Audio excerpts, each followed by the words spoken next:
হুদুদিল্লাহ ওয়া বাশশিরিল মুমিনিন।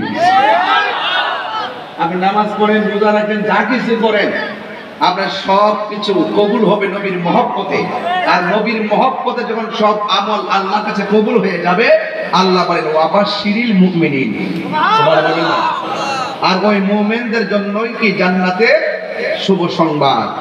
এই জন্য আল্লাহ বলছেন ওয়া বাশশিরিল লাযিনা আমানু ওয়া আমিলুস সালিহাতি আন্না লাহুম জান্নাতিন তাজরি মিন তাহতিহাল আনহার। আল্লাহ রাব্বুল আলামিন কোরআনে বলছেন জান্নাতের শুভ সংবাদ তাদের জন্য যারা ঈমানদার। সেখানেও ঈমানদার, ওইদিকে কয় পৃথিবীর সব মানুষ ক্ষতিগ্রস্ত, কিন্তু ঈমানদার ব্যতীত। তাইলে বোঝা গেল বিবির বাজারের মানুষ এখন সংক্ষিপ্ত 5-6 মিনিটের দালাইলের মাধ্যমে আমরা অনুভব করতে পেরেছি যে ঈমান ছাড়া কোনো দাম।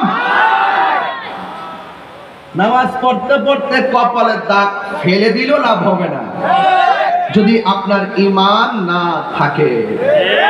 তাহলে ঈমান হলো আমার নবী পাককে সর্বগুণে জেনে মেনে নেওয়ার নাম। আবু জাহেল নবীকে নবী হিসাবে জেনে মানে নাই, এই জন্য সে বেঈমান। আর সিদ্দিকে আকবর নবীকে নবী হিসাবে জেনেছেন, মেনেছেন, এই জন্য তিনি রাসূল পাকের পাশেই শায়িত আছেন। তাইলে আমরা কি আবু বকরের সিদ্দিকে আকবরের দলে নাকি আবু জাহেলের দলে? সিদ্দিকে আকবরের দলে। এই জন্য আমার নবীজিকে জানের চাইতে বেশি ভালোবাসতে হবে। এই হলো মোটামুটি একটা কনসেপ্ট। আসুন রাসূল হাদিসে কি বলে। আল্লাহর হাবিব সাল্লাল্লাহু আলাইহি সাল্লাম বলছেন লা ইউমিনু আহাদুকুম হাত্তা আকুনা আহাব্বা ইলাইহি মিন ওয়ালিদিহি ওয়া ওয়ালাদিহি ওয়ান নাসি আজমাইন।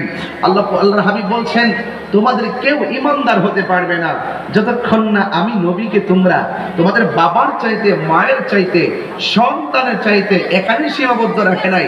কিছু কিছু মানুষ আবার বলতে পারে যে শ্বশুরের চাইতে নবীকে বেশি ভালোবাসতে হবে না। এই জন্য রাসূল তো গায়েবের খবর দেনেওয়ালা। একটা প্যারেক মারছে এই হাদিসের শেষ দিকে। প্যারেকটা কি? ওই ওয়ান নাসি আজমাইন, সব মানুষের চাইতে আমি নবীকে বেশি ভালোবাসতে হবে, তবেই তুমি ঈমানদার হতে পারবে। বুঝতে পেরেছেন? তাকবীর, নারায়ে রিসালাত, আহলে সুন্নাত ওয়াল জামাত, নূরে নবীর দুশমনেরা, আল্লামা পীর মুফতি গিয়াসউদ্দিন তাহিরি সাহেব। আমার যুবক ভাইরা, আমার কথা হয়তো আপনারা যেমন সময় তেমন কথা। আমি সময়কে খুব কাজে লাগে, কাজ কথা বলি।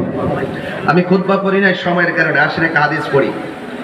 বিয়ে قال حدثنا عبيد الله بن موسى قال اخبرنا حنظلة بن ابي سفيان عن إكرمة بن خالد عن ابن عمر رضي الله تعالى عنهما قال قال رسول الله صلى الله عليه وسلم